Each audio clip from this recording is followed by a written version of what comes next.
ஆக்சுவலாக சாப்பிட்றதுனா ரொம்ப ரொம்ப பிடிக்கும். மணியை ஏர்ன் பண்ணுறோம், ஆனால் அந்த மணியை நம்மளால் சாப்பிட முடியாது. ஸோ பிடிச்சது எல்லாமே வாங்கி சாப்பிடணும் ரொம்ப விருப்பப்படுவேன். ஆனால் மோஸ்ட்லி ட்ரெடிஷ்னலி மருத்துவ குணம் உள்ள நிறைய மூலிகைகள்லாம் நாங்கள் சாப்பிடுவோம். நிறைய பேருக்கு தெரியாது, வாத நாராயணி அப்படின்னு ஒரு மூலிகை செடி இருக்குது. வாதத்துக்கு எல்லாத்துக்குமே யூஸ் ஆகும். வாரத்துக்கு ஒரு நாள் சாப்பிட்லாம். இது நம்ம முன்னோர்கள் சொன்ன விஷயங்கள். So I like to share. அது நாங்கள் எப்போவுமே வீக்லி ஒன்ஸ் அந்த வாத நாராயணின்ற ஒரு மூலிகை செடியில் எடுத்து அது ஒரு காரக்குழம்பு செஞ்சு சாப்பிடுவோம். இவங்களுக்கு வயசு ஒரு வயசு இருக்கும் போதே அவங்க நல்லா ஸ்பைசி சாப்பிடுவாங்க. ஸோ ஸ்டில் நவ் எல்லா வெஜிடேபிளும் ஹெல்த்தியான ஃபுட்டு தான் நாங்கள் கொடுக்குறோம். இந்த முளைக்கட்டின இந்த நவதானியங்கள்லாம் பார்த்தீங்கன்னா முளைக்கட்டி சாப்பிட்டிங்கன்னா உங்களுக்கு கேஸே இருக்காது. நிறைய பேர் அப்படியே எடுத்துக்கிறீங்க இன்டேக்கு. ஸோ கேஸ்ட்ரிக் ட்ரபிள் இருக்காது. ஸோ அது ஒரு நான் உங்களுக்கு சொல்ல விரும்புகிறேன். ஸோ முளைக்கட்டுங்க, 2 நாள் ஒன்றும் கிடையாது.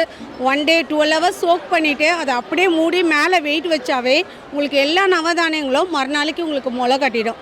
ஜஸ்ட் நீங்கள் ரின்ஸ் பண்ணிட்டு அதை சாப்பிட்லாம்.